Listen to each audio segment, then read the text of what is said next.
Hey guys, this is Ron and Nat. We're going to be sitting in for Michael for this video today because we're bringing urgent news for you guys directly from Hong Kong.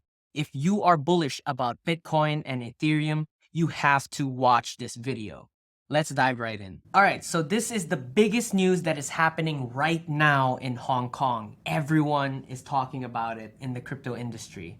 So what it's all about is that the Hong Kong SFC just finalized all of the rules of what's about to come for the crypto exchanges that are setting up here in Hong Kong. And this is very bullish news because they've laid out a lot of framework that could potentially bring a lot of liquidity back into the market. So all of these rules are published in the consultations paper. So Nat, tell us what it's all about.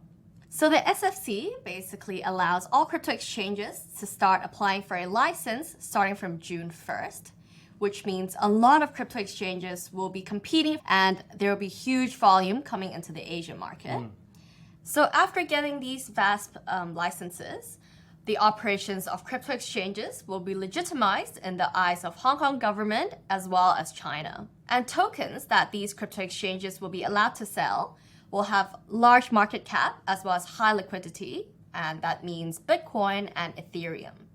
So this is very bullish news to global crypto investors out there because there are around 7 to 8 million people in Hong Kong, and that means there will be a lot of liquidity flowing into the crypto market, especially into Bitcoin, Ethereum, and larger altcoins.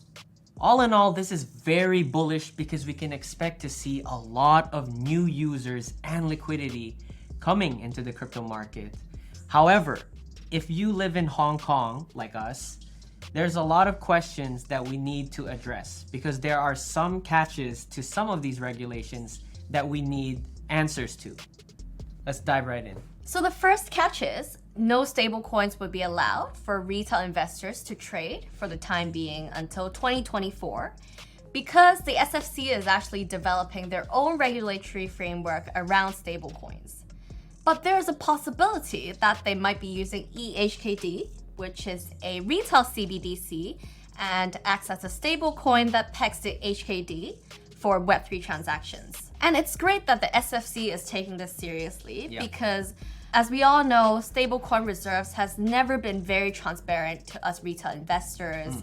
So for example, Tether revealed that USDT reserves were in fact backed by short-term debt. Yes, I actually agree that Hong Kong is taking stablecoin regulations very seriously. They're proactively developing this framework to ensure that all retail investors are protected, right? It's very important that your stablecoins are actually stable. Obviously, that's also fine, but it's much more volatile, and most crypto traders, myself included, tend to exit our trades in stablecoins. And it's much more convenient for us to off-ramp our crypto in stablecoins, much more so than Bitcoin or Ethereum. So yeah, it's very likely that there will be no stablecoin pairs to trade with in the next year or so. It's very likely that it will be BTC and ETH. So the second catch is a 12-month track record.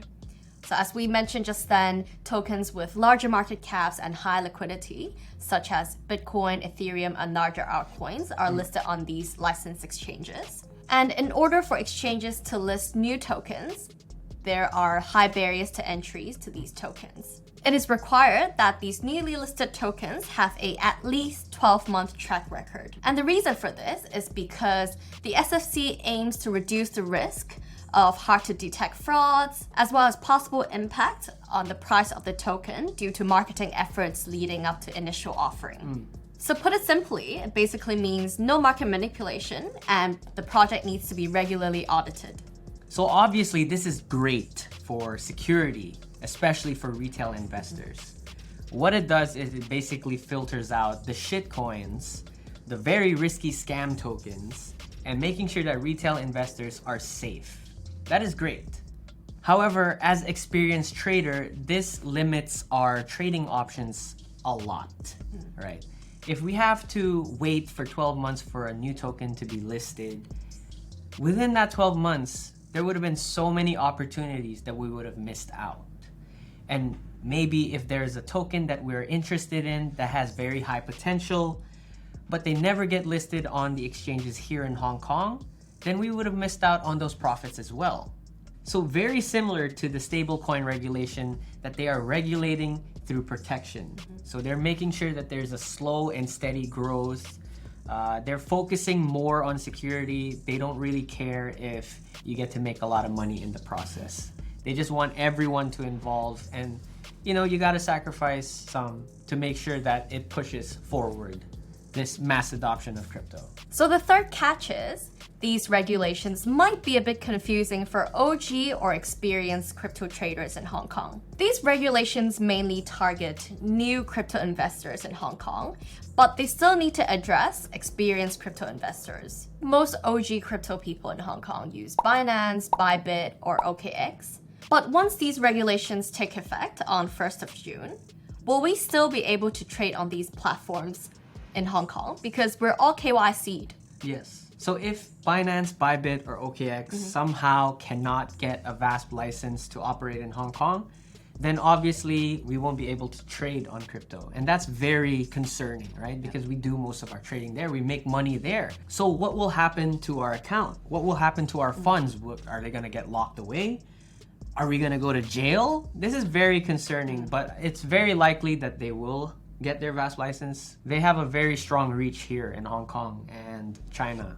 For OKX specifically, the core of their operation, they began here in Hong Kong. For Binance, there's a lot of team members that are from China, and I'm very optimistic that they will get their VASP license and we can continue our day-to-day trading there. But that also brings us to another problem. If they do manage to get their license, do we have to create a separate account? Will we have to move our funds from OKX International to OKX HK? Similar to how Binance is with Binance US. They're completely different entities.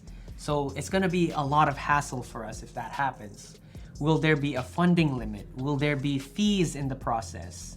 Those are the things that you have to be aware of if you are a user of any of these platforms. As of now, the SFC and the HKMA have not directly addressed this yet. Neither have the exchanges announced any information about moving accounts or jurisdictions when it comes to trading on their platform. So we have to keep an eye on their announcements very soon, especially if you live here in Hong Kong. And the last catch that actually I find concerning as well is that licensed exchanges will not be able to provide other services aside from trading. So that includes earning services, like when you stake your tokens on centralized exchange for extra yields, borrowing and lending, depositing and taking as well. So it's really come down to just trading for crypto operations in Hong Kong. It's 100% spot trading. And the more important news is that they have yet to confirm on allowing derivatives trading for Hong Kong licensed exchanges. Now, derivatives, for all you degens out there, is very good, right? You make a lot of money from it, high risk, high reward. But derivatives is also very important for the exchange themselves because that's how they earn money. They don't earn fees from spot trading, they earn most of them from derivatives trading. And for institutional investors as well, they are more inclined to looking at derivatives trading as part of their trading strategy and their trading portfolio. A lot of them are derivatives trading. So from those 152 comments, this was addressed, and Hong Kong is aware that there's a lot of key stakeholders that are concerned about derivatives product not being available in Hong Kong. They have to if you want to make money in Hong Kong. They haven't confirmed it yet, so hopefully they do, because I also want to deal with future. So we'll also have to keep an eye out for any announcements regarding to this matter.